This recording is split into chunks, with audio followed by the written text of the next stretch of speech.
Hello everyone, it's me, Sklingo and Afro. I am back to do Growing Up Black British Caribbean Part 2. Now, I meant to do this Part 2 actually back in December, but you know, I had a stomach bug and all this kind of stuff, so it kind of got put off. So I did the other YouTube videos that I had to get done, so I'm now able to do this one today, so stay tuned.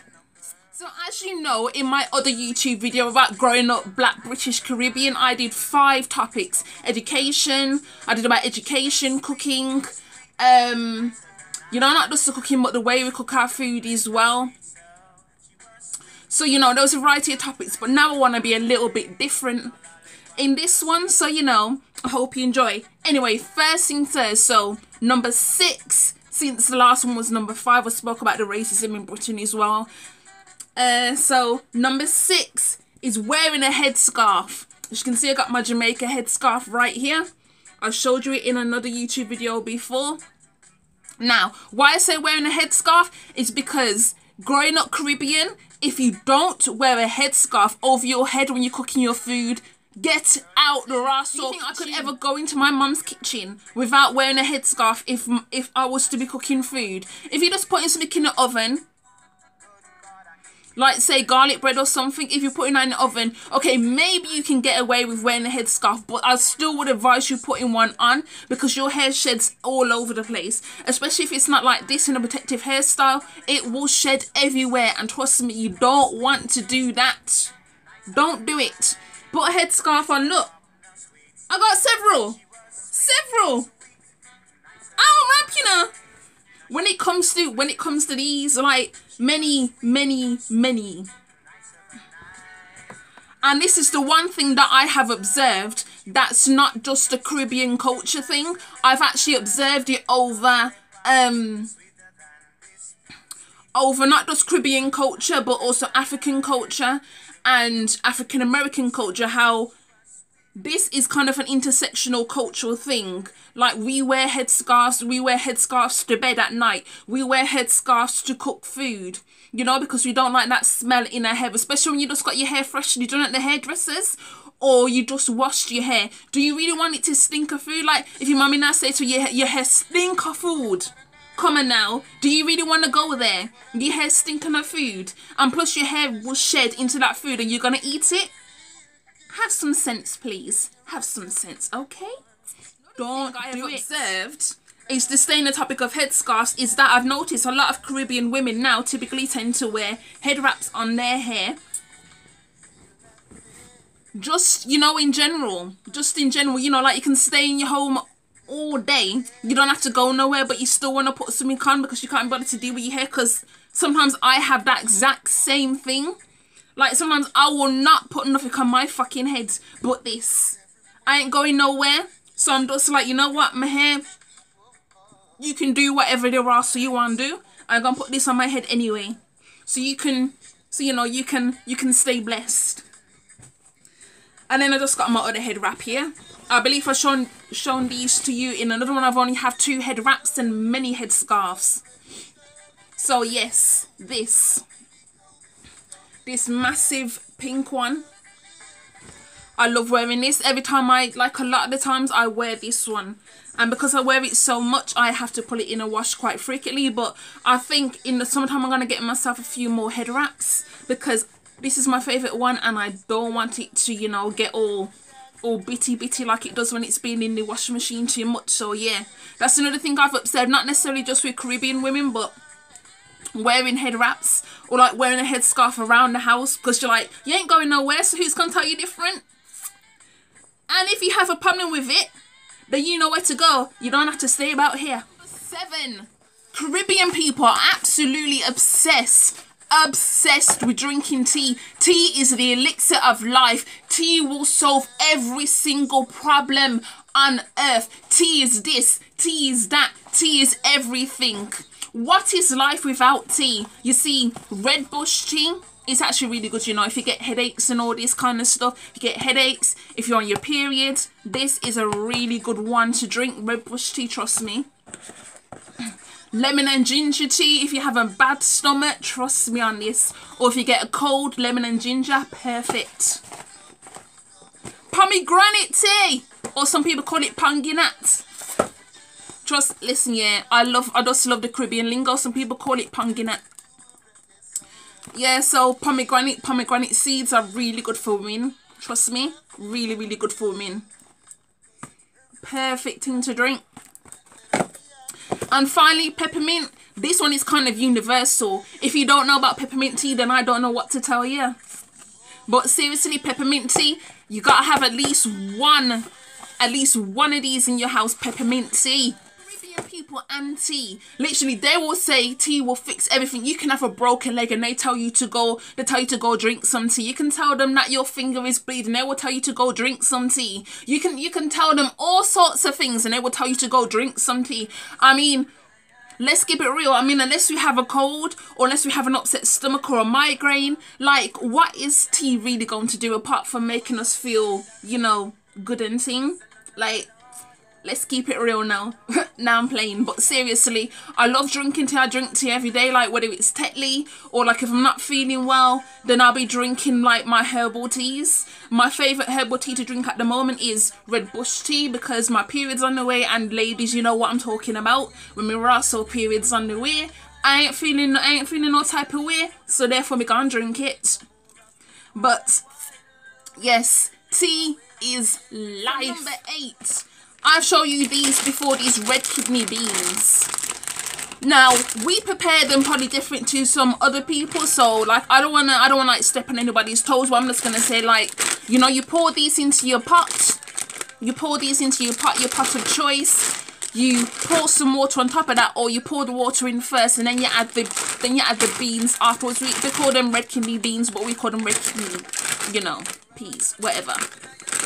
But yes, so you pour the water into the pot first, you add the red kidney beans, and then you leave them to soak overnight, so that way they soften up real nicely, so that when you cook your rice and peas the following morning, it should be no problem, because these take around, what, 2 hours, I would say. And it's best to leave these overnight, because it even says it on the back anyway, that you should soak with enough water for about 6 to 8 hours. So overnight is perfect, because we typically tend to soak, if we're doing rice and peas on a Sunday, then we will typically tend to soak them on the Saturday evening. We'll probably put them to soak around 8 o'clock.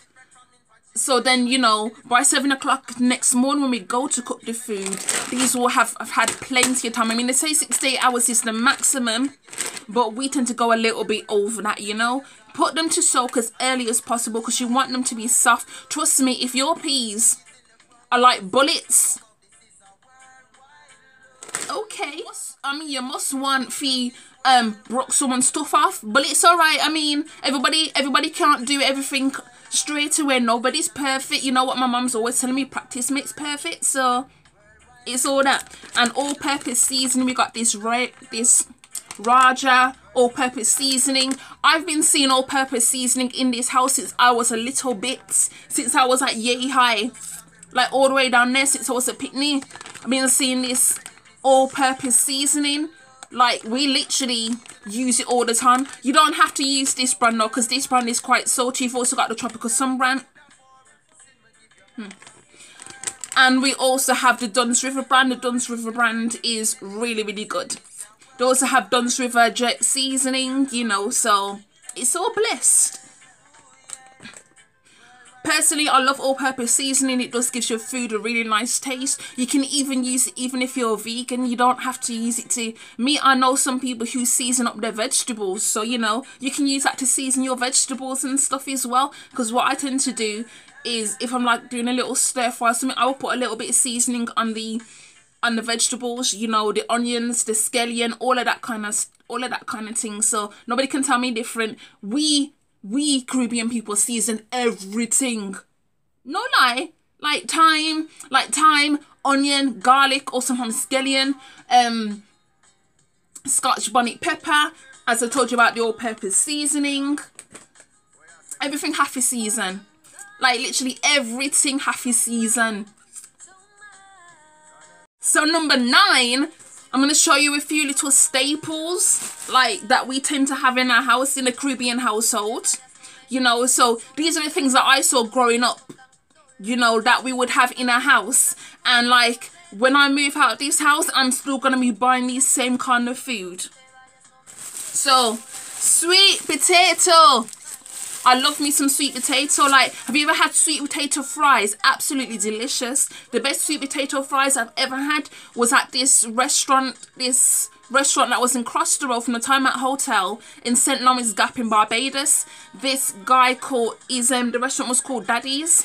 And you can sit out, you have to sit outside, or you can take it back to your, or you can take the food back to your hotel. He did the best sweet potato fries. I ain't telling nobody no lies. He did the best sweet potato fries ever. I was in love with them. But then again, I just love food in general. But when it comes to Caribbean food is the best, by the way. Caribbean food is the absolute best. The best. Nobody can tell me nothing, you know. But yes, sweet potato. I adore this. I adore this. You know, sweet potato, yam. Yam is really good for women who go through menopause. It can help to regulate your hormones. But I think it depends what kind of yam you have. Because some yam is just, it's just, you know, there for decoration. To be fair, it doesn't do nothing. And then there's some yam that is like really good for you. So yeah, and sweet potato is also really good for you. Plenty of vitamins in there. So if you haven't had it before, give it a go. Plantain. Plantain. Plantain. Look at the raw sorting though. Bigger than my fucking head. Like, what is? Like, it's bigger than my head. Just about. Like, and this one almost is. Yeah, but plantain, let me tell you a story. When I was younger, I used to be the most fussiest eater. Like, I would not eat anything. You see, all this food that I'm holding now, you wouldn't catch me eating it when I was a child. However, I typically tend to eat it now, which just shows that sometimes you just got to get used to things like plantain. I absolutely love plantain. Not everybody loves plantain because, to be fair, it is a bit of an acquired taste. I think it's because it's quite sweet, and some people, you know, they're not really into savoury things that are sweet. So yeah, they won't like sweet potato, they won't like plantain, but they'll probably be more likely to eat yam or something. So, you know. So yeah, I love plantain. I love fried plantain. Now I know like fried plantain isn't the best. However, I will say I will eat oven baked plantain as well. I will eat it, but I prefer fried plantain. Sorry, like, because eggs and plantain is a really nice mix, you understand? Really nice. Yes, we got a tin of corned beef here. Now, like I said before, when I was younger, if you didn't have a tin of corned beef in your house, or sometimes we call it bully beef. I believe they mainly just call it bully beef in Jamaica, but you know, it depends. But like corned beef, yeah, this was like what we call a little struggle meal when we was younger. Like, if you don't have anything else, then you gotta have a tin of this. Now we know all the facts about corned beef. We know it's not really that good for you. But however, if it's like snowing and you can't get to the supermarket because like the snow has decided to come all the way up the door of your house, then sometimes you got no choice to go with the corned beef. You know, these little struggle meals that get you through. Like, you know, people like reject these kind of foods now as they get older and their taste change and they're getting more into this British way of eating. And I'm like, don't forget your heritage, don't forget your roots, don't forget where you came from. Because what you're gonna be teaching your pitney them when they grow up? Like, what you gonna teach them? Please. Like, what you gonna teach them? Seriously? Nah, man, you gotta remember this. You got to remember this. And finally, hardo bread. Hardo bread. If you don't have a loaf of hardo bread in your house, is it really a Caribbean household? Seriously, I love hardo bread. It's so tasty. This is the hardo bread that's called twist bread.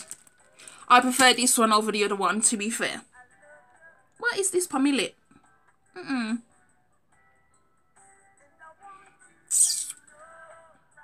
I swear this hair is attacking me everywhere. But yes, I absolutely adore avocado bread. I love it. Staples over and done with. So number 10. So number 10. When we go to visit our family members in the Caribbean, we do not knock on their door. You see, like, within British culture, and I believe also in America as well, you knock on people's doors, you ring the doorbell, because you know, it's like, it's polite, it's part of British culture, you knock on doors. However, in the Caribbean, knocking on someone's door is actually very weird to do. Like, when we go to visit my grandma in Barbados, we don't knock on the door. We just get to the house, we open up the gate, and we say, Nanny! Or if, like, we go to see, or if we go to visit, like, one of my mum's aunts in Barbados, then we say, Auntie! But, like, this whole thing of knocking on the door is very Western, and we don't really do that in the Caribbean. And I didn't actually realise it to the last few years that actually these kind of things is very much Caribbean culture. And the more we go back home to visit our Caribbean grandparents, if they're still alive, or, you know, our Caribbean aunts and uncles, you know, we're still keeping that bit alive. But, you know, the longer you spend here, like, you tend to lose that a little bit. And I don't know why some people don't want to immerse themselves within Caribbean culture. I don't know why you want to be just like, hide yourself away and claim you're British, but not be proud of your roots, man. You think I could ever reject my heritage, and my parents would allow me to? They would never. Like, they tell me all the time, like, you're British, yeah, but you got Caribbean background. It's that simple. And I actually agree with that. Like, what else can I say? I love me, man. Number 11. It is not uncommon for a British-born child who's born to Caribbean parents to speak the language that their parents speak. It's the same thing. A British-born Nigerian will speak, you know, Yoruba or Igbo. I think I'm saying that right. If I'm not, I apologise. But yes, within African households, the children will speak the language that the parents are speaking. So it's the exact same thing that happens here in England as well within Caribbean households. We speak the language that our parents speak. You know, we speak a little bit of patois. You see this all over the internet. Like, stop trying to ignore us and say, oh, we should not be speaking. Ignore us and act like we don't speak a certain way, or we're not part of the Caribbean culture. We're part of the Caribbean we're part of the Caribbean diaspora as well. We just don't live in the Caribbean at the moment. But, you know, some of us do have plans to go back. And another thing I've also learned, not just about the language, but I also learned that quite a lot of Caribbean, British-born Caribbean people I've met on Twitter, actually, their parents actually got them their Caribbean citizenship in the various countries when they were children. And I wish my parents had done that with me, but they didn't.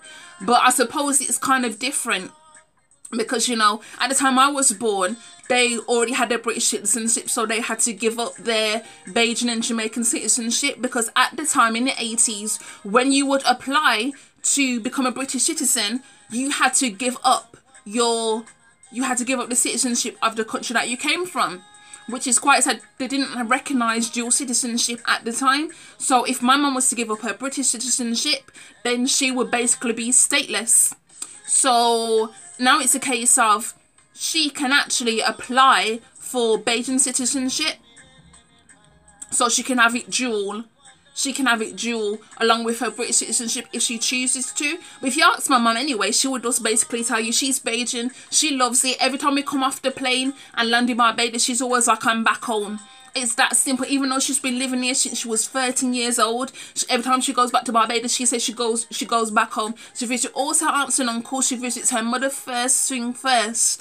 Like, she's never forgotten. She's never forgotten where she comes from. She's made sure I don't ever forget it as well. You know, and I'm always calling her face to Bajan. Don't ask me how I get away with it, but sometimes she just rolls her eyes at me and says, Like, seriously, like, you know when they say, you know, you're about to get in trouble, but, you know, I was saying, I do speak a little bit of Jamaican patois, and I do speak a little bit of Beijing Creole, you know, like, when I do my little videos, it does come out sometimes, I can't help it, but what can I say, but I love it. Anyway, moving on from that, my final point, my final little one, number 12, is basically, it's difficult to say, but yeah, Caribbean parents and beating their children. I tend to have a little bit of I have a problem with this, because I understand that that is part of Caribbean culture, you know, beating, spanking, hitting your children, but I don't agree with that. I got my fair share of smacks and hits and all of this kind of stuff. My mum and that fucking slipper, like, seriously. Now, she's not an abusive woman, but, you know, like, when we grow up and when we see things now, like, some of the things I've seen, like, I actually didn't have it that bad, but some of the things I've heard, like, you're threatening your child with all sorts of things, and you don't see that a problem, like, oh, it's Caribbean culture, and I'm like, I'm gonna have to tell you that we learnt these things from our,